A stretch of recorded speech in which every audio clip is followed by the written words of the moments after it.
Hey everybody, Mrs. Jacobs back again with our next lesson from Charlotte's Web.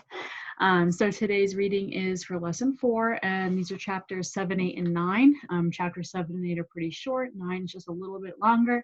So hang with me, find out what happens, and then do your assignments on Google Classroom. All right, here we go. Chapter 7, Bad News. Wilbur liked Charlotte better and better each day. Her campaign against insects seemed sensible and useful. Hardly anybody around the farm had a good word to say for a fly. Flies spent their time pestering others. The cows hated them. The horses detested them. The sheep loathed them. Mr. and Mrs. Zuckerman were always complaining about them and putting up screens. Wilbur admired the way Charlotte managed. He was particularly glad that she always put her victim to sleep before eating it. "It's real thoughtful of you to do that, Charlotte," he said. "Yes," she replied in her sweet musical voice. "I always give them an anesthetic so they won't feel pain. It's a little service I throw in." As the days went by, Wilbur grew and grew. He ate 3 big meals a day. He spent long hours lying on his side, half asleep, dreaming pleasant dreams. He enjoyed good health and he gained a lot of weight.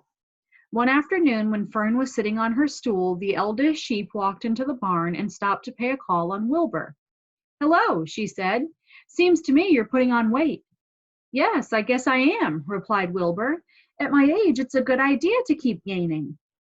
"Just the same, I don't envy you," said the old sheep. "You know why they're fattening you up, don't you?" "No," said Wilbur. "Well, I don't like to spread bad news," said the sheep, "but they're fattening you up because they're going to kill you, that's why." "They're going to what?" screamed Wilbur. Fern grew rigid on her stool. "Kill you. Turn you into smoked bacon and ham," continued the old sheep. "Almost all young pigs get murdered by the farmer as soon as the real cold weather sets in. There's a regular conspiracy around here to kill you at Christmas time. Everybody is in on the plot. Lurvy, Zuckerman, even John Arable." "Mr. Arable?" sobbed Wilbur. "Fern's father?" "Certainly. When a pig is to be butchered, everybody helps. I'm an old sheep and I see the same thing, same old business, year after year. Arable arrives with his 22, shoots the—" "Stop!" screamed Wilbur. "I don't want to die. Save me, somebody, save me." Fern was just about to jump up when a voice was heard. "Be quiet, Wilbur," said Charlotte, who had been listening to this awful conversation. "I can't be quiet," screamed Wilbur, racing up and down. "I don't want to be killed. I don't want to die. Is it true what the old sheep says, Charlotte? Is it true they are going to kill me when the cold weather comes?" "Well," said the spider, plucking thoughtfully at her web, "the old sheep has been around this barn a long time. She has seen many a spring pig come and go. If she says they plan to kill you, I'm sure it's true. It's also the dirtiest trick I ever heard of. What people don't think of." Wilbur burst into tears. "I don't want to die," he moaned. "I want to stay alive, right here in my comfortable manure pile with all my friends. I want to breathe the beautiful air and lie in the beautiful sun." "You're certainly making a beautiful noise," snapped the old sheep. "I don't want to die," screamed Wilbur, throwing himself to the ground. "You shall not die," said Charlotte briskly. "What? Really?" cried Wilbur. "Who's going to save me?" "I am," said Charlotte. "How?" asked Wilbur. "That remains to be seen, but I am going to save you, and I want you to quiet down immediately. You're carrying on in a childish way. Stop your crying. I can't stand hysterics." Chapter 8, A Talk at Home. On Sunday morning, Mr. and Mrs. Arable and Fern were sitting at breakfast in the kitchen. Avery had finished and was upstairs looking for his slingshot. "Did you know that Uncle Homer's goslings had hatched?" asked Fern. "How many?" asked Mr. Arable. "7," replied Fern. "There were 8 eggs, but one egg didn't hatch, and the goose told Templeton she didn't want it anymore, so he took it away." "The goose did what?" said Mrs. Arable, gazing at her daughter with a queer, worried look. "Told Templeton she didn't want the egg anymore," repeated Fern. "Who's Templeton?" asked Mrs. Arable. He's the rat, replied Fern. None of us like him much. Who's us? Asked Mr. Arable. Oh, everybody in the barn cellar. Wilbur and the sheep and the lambs and the goose and the gander and the goslings and Charlotte and me. Charlotte, said Mrs. Arable. Who's Charlotte? She's Wilbur's best friend. She's terribly clever. What does she look like? Asked Mrs. Arable. Well, said Fern thoughtfully, she has 8 legs. All spiders do, I guess. Charlotte is a spider? Asked Fern's mother. Fern nodded. A big gray one. She has a web across the top of Wilbur's doorway. She catches flies and sucks their blood. Wilbur adores her. Does he really? Said Mrs. Arable rather vaguely. She was staring at Fern with a worried expression on her face. Oh yes, Wilbur adores Charlotte, said Fern. Do you know what Charlotte said when the goslings hatched? I haven't the faintest idea, said Mr. Arable. Tell us. Well, when the first gosling stuck its little head out from under the goose, I was sitting on my stool in the corner and Charlotte was on her web. She made a speech. She said, I am sure that every one of us here in the barn cellar will be gratified to learn that after 4 weeks of unremitting effort and patience on the part of the goose, she now has something to show for it. Don't you think that was a pleasant thing for her to say? Yes, I do, said Mrs. Arable. And now, Fern, it's time to get ready for Sunday school. And tell Avery to get ready. And this afternoon, you can tell me more about what goes on in Uncle Homer's barn. Aren't you spending quite a lot of time there? You go there almost every afternoon, don't you? I like it there, replied Fern. She wiped her mouth and ran upstairs. After she had left the room, Mrs. Arable spoke in a low voice to her husband. I worry about Fern, she said. Did you hear the way she rambled on about the animals, pretending that they talked? Mr. Arable chuckled. Maybe they do talk, he said. And sometimes I've wondered. At any rate, don't worry about Fern. She's just got a lively imagination. Kids just think they hear all sorts of things. Just the same, I do worry about her, replied Mrs. Arable. I think I shall ask Dr. Dorian about her the next time I see him. He loves Fern almost as much as we do, and I want him to know how queerly she's acting about that pig and everything. I don't think it's normal. You know perfectly well animals don't talk. Mr. Arable grinned. Maybe our ears aren't as sharp as Fern's, he said. Chapter 9, Wilbur's Boast. A spider's web is stronger than it looks. Although it is made of thin, delicate strands, the web is not easily broken. However, a web gets torn every day by the insects that kick around in it, and a spider must rebuild it when it gets full of holes. Charlotte liked to do her weaving during the late afternoon, and Fern liked to sit nearby and watch. One afternoon, she heard a most interesting conversation and witnessed a strange event. You have awfully hairy legs, Charlotte, said Wilbur, as the spider busily worked at her task. My legs are hairy for good reason, replied Charlotte. Furthermore, each leg of mine has 7 sections: the coxa, the trochanter, the femur, the patella, the tibia, the metatarsus, and the tarsus. Wilbur sat bolt upright. You're kidding, he said. No, I'm not either. Say those names again. I didn't catch them the first time. Coxa, trochanter, femur, patella, tibia, metatarsus, and tarsus. Goodness, said Wilbur, looking down at his own chubby legs. I don't think my legs have 7 sections. Well, said Charlotte, you and I lead different lives. You don't have to spin a web. That takes real leg work. I could spin a web if I tried, said Wilbur, boasting. I've just never tried. Let's see you do it, said Charlotte. Fern chuckled softly and her eyes grew wide with love for the pig. Okay, replied Wilbur. You coach me and I'll spin one. It must be a lot of fun to spin a web. How do I start? Take a deep breath, said Charlotte, smiling. Wilbur breathed deeply. Now climb to the highest place you can get to, like this. Charlotte raced up to the top of the doorway. Wilbur scrambled to the top of the manure pile. Very good, said Charlotte. Now make an attachment with your spinnerets, hurl yourself into space, and let out a drag line as you go down. Wilbur hesitated a moment, then jumped out into the air.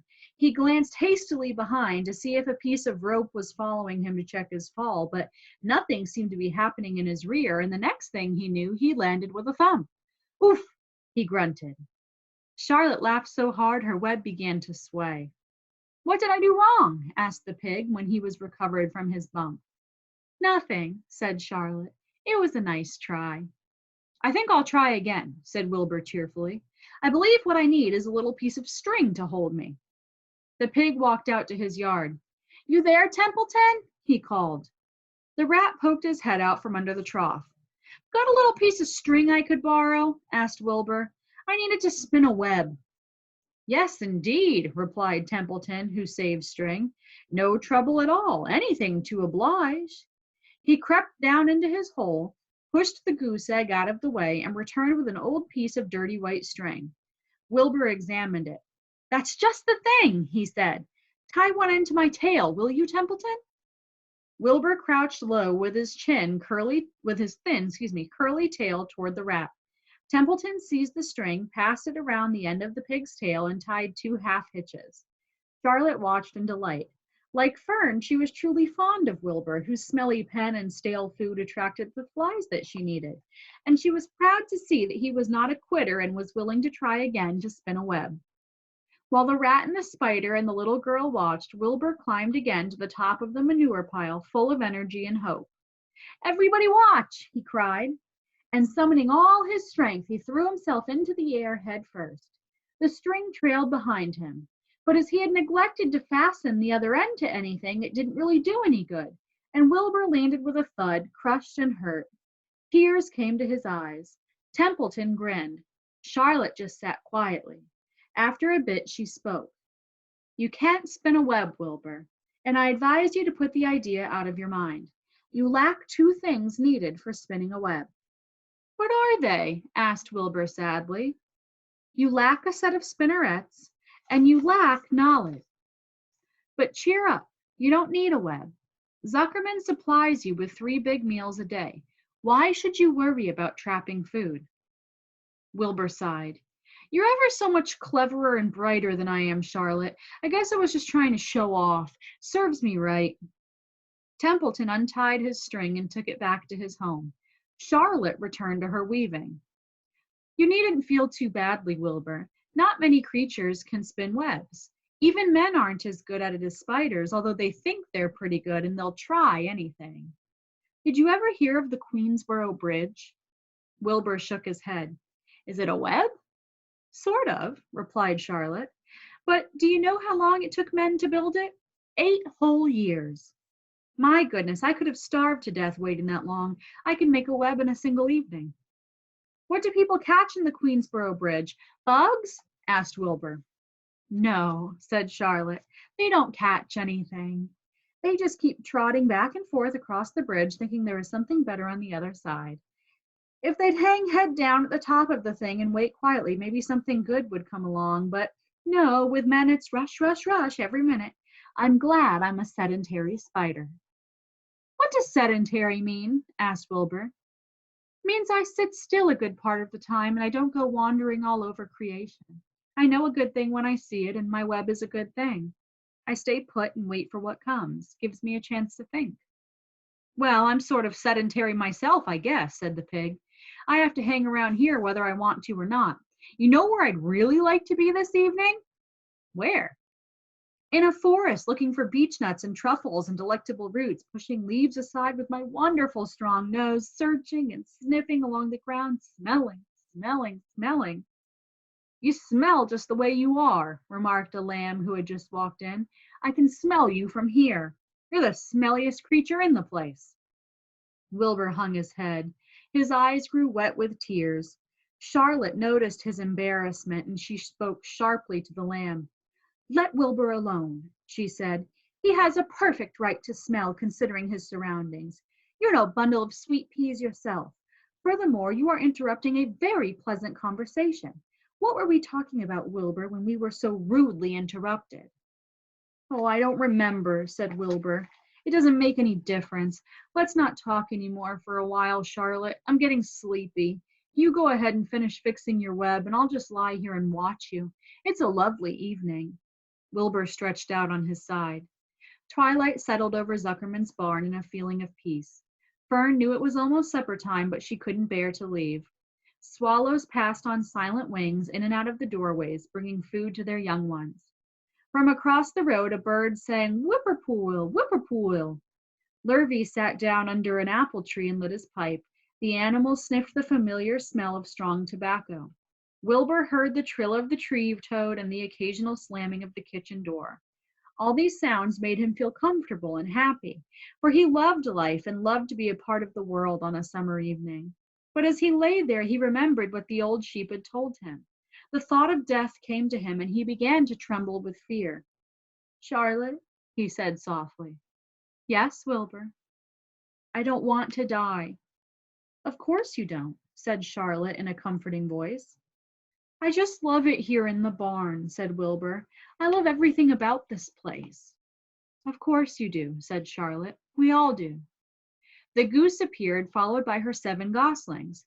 They thrust their little necks out and kept up a musical whistling like a tiny troop of pipers. Wilbur listened to the sound with love in his heart. "Charlotte," he said. "Yes," said the spider. "Were you serious when you promised you would keep them from killing me?" "I was never more serious in my life. I am not going to let you die, Wilbur." "How are you going to save me?" asked Wilbur, whose curiosity was very strong at this point. "Well," said Charlotte vaguely, "I don't really know, but I'm working on a plan." "That's wonderful," said Wilbur. "How's the plan coming, Charlotte? Have you got very far with it? Is it coming along pretty well?" Wilbur was trembling again, but Charlotte was cool and collected. "Oh, it's coming all right," she said lightly. "The plan is still in its early stages and hasn't completely shaped up yet, but I'm working on it." "When do you work on it?" begged Wilbur. "When I'm hanging head down at the top of my web. That's when I do my thinking, because then all the blood is in my head." "I'd be only too glad to help in any way I can." "Oh, I'll work it out alone," said Charlotte. "I can think better if I think alone." "All right," said Wilbur. "But don't fail to let me know if there's anything I can do to help, no matter how slight." "Well," replied Charlotte, "you must try to build yourself up. I want you to get plenty of sleep and stop worrying. Never hurry and never worry. Chew your food thoroughly and eat every bit of it, except you must leave just enough for Templeton. Gain weight and stay well. That's the way you can help. Keep fit and don't lose your nerve. Do you think you understand?" "Yes, I understand," said Wilbur. "Go along to bed then," said Charlotte. "Sleep is important." Wilbur trotted over to the darkest corner of his pen and threw himself down. He closed his eyes. In another moment he spoke. "Charlotte," he said. "Yes, Wilbur." "May I go out to my trough and see if I left any of my supper? I think I left just a tiny bit of mashed potato." "Very well," said Charlotte, "but I want you in bed again without delay." Wilbur started to race out to his yard. "Slowly, slowly," said Charlotte. "Never hurry and never worry." Wilbur checked himself and crept slowly to his trough. He found a bit of potato, chewed it carefully, swallowed it, and walked back to bed. He closed his eyes and was silent for a while. "Charlotte," he said in a whisper. "Yes." "May I get a drink of milk? I think there are a few drops of milk left in my trough." "No, the trough is dry and I want you to go to sleep. No more talking. Close your eyes and go to sleep." Wilbur shut his eyes. Fern got up from her stool and started for home, her mind full of everything she had seen and heard. "Good night, Charlotte," said Wilbur. "Good night, Wilbur." There was a pause. "Good night, Charlotte." "Good night, Wilbur." "Good night." "Good night." All right. So make sure you hop on Google Classroom, work on your assignments for today, and don't forget to hit the turn in button so that your work can be graded. All right. Check back next time for the next reading. See ya.